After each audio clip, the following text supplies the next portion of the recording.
Selamat pagi dan selamat datang ke Stadium Sultan Muhammad keempat di Kota Baru untuk kita menyaksikan perlawanan Liga Super Malaysia 2025-2026 di antara Kelantan Diri Warriors menentang Selangor bagi aksi minggu ke-23. Dalam peluang ketika ini untuk Selangor. Gregor Moraes. Satu kedudukan yang hampir-hampir untuk meletakkan Selangor di hadapan. Tapi sayang sepakannya sedikit tersasar di sebelah kiri gawang. Untuk mendapatkan Azwan Arifin. Peluang ketika ini untuk Kelantan. Satu rempatan dari Ashraf Alifuddin. Tersasar pula percubaannya. Ya, percubaan yang pertama, serangan yang pertama daripada pemain Kelantan.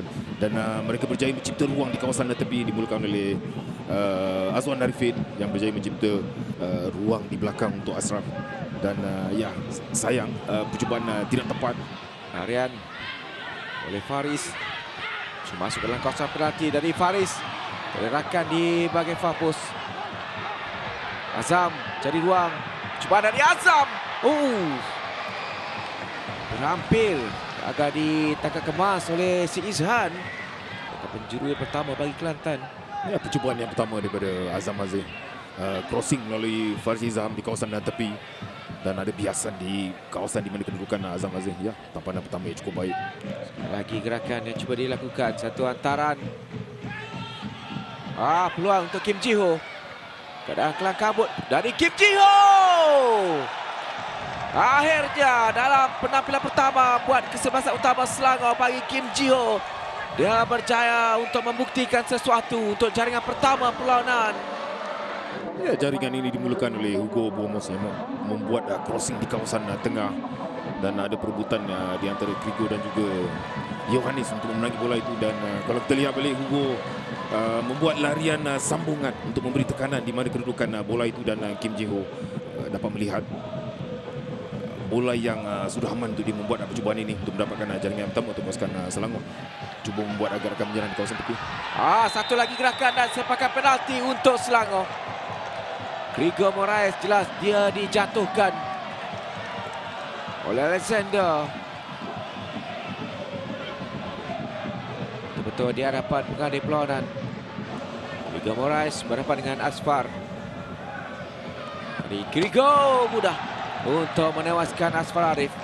Sekaligus jaringan kedua untuk Selangor dan juga jaringan ke-20 pribadinya dalam saingan Liga Super pada musim ini bagi Gregor Moraes. Dengan jumlah keseluruhan jaringan 35 keseluruhan dan 3 daripadanya adalah daripada sepakan penalti bagi Gregor Moraes. Dan berkedudukan 2-0, saya percaya perlu ada gerakan susulan ataupun pemain-pemain Kelantan perlu naik untuk membantu. Kim Ji Ho, peluang untuk Gregor Moraes. Satu lagi jaringan dalam hanya 2 minit. Diperlukan untuk Gregor Moraes menambah satu lagi jaringan untuk Selangor. Juga gerakan yang baik dari Kim Ji Ho. Dia mengalami sedikit kecederaan di bahagian muka.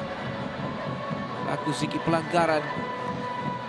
Namun jaringan yang ketiga untuk Selangor. Ya, cukup penting Kim Ji Ho pada malam ini. Gregor Moraes. Pandang untuk Faisal Halim. Peluang untuk Faisal mendapatkan jaringan dari Faisal.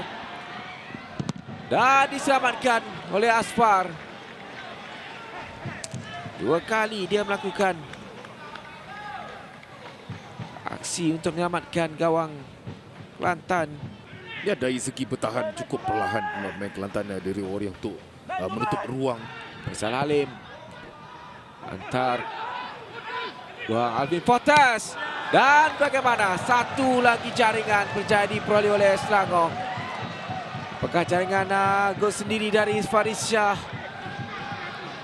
Nampak seperti tertampan bola ke dalam gawang sendiri. Ya, satu perkara yang membolehkan jaringan ini berlaku. Hantaran daripada Faisal Halim cukup baik di kawasan belakang. Dan Alvin Fortes membuat crossing daripada kawasan tepi dengan cukup kelajuan bola itu. Dan ini menyukarkan pemain Kelantan iaitu Faris Shah untuk membuat clearance.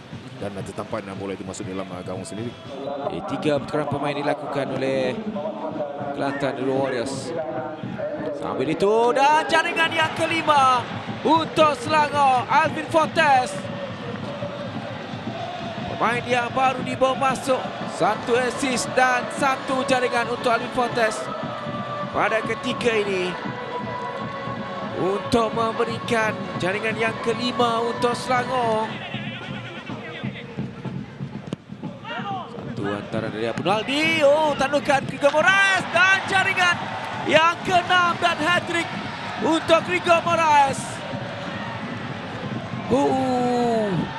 Satu ledakan yang cukup baik dari Gregor Moraes untuk 6-0 ketika ini, dan hat-trick bagi Gregor Moraes sekaligus jaringan ke-22. Baik umpanan dilakukannya. Bukan Syafiq. Enzo. Satu peluang kemasan sebenarnya untuk Enzo Celestin. Mendapatkan sekurang-kurangnya 1 jaringan untuk Kelantan. Ya, kredit perlu diberikan kepada Syafiq Ismail kerana mencipta ruang ini, peluang ini untuk Enzo membuat tandukan on target. Tetapi sayang, potensi untuk mendapatkan jaringan itu cukup tinggi kerana bola itu betul-betul pergi di mana kedudukan Enzo. Tolakan peluang kali ini. Sedikit tersasar percubaan yang dilakukan oleh Alif Izwan. Ya, bijak Abu Naldi menghidupkan bola dan membuat crossing ini di kawasan belakang sedikit. So Celestin. Sepakan yang tepat. Tersasar sedikit saja. Hampir-hampir untuk menguji si Izhan, dan whistle panjang pun dibunyikan. Namun kita saksikan percubaan ini. Jadi keputusan penuh untuk aksi di Stadium Sultan Mahmud keempat. Kelantan dari Warriors 0, Selangor 6.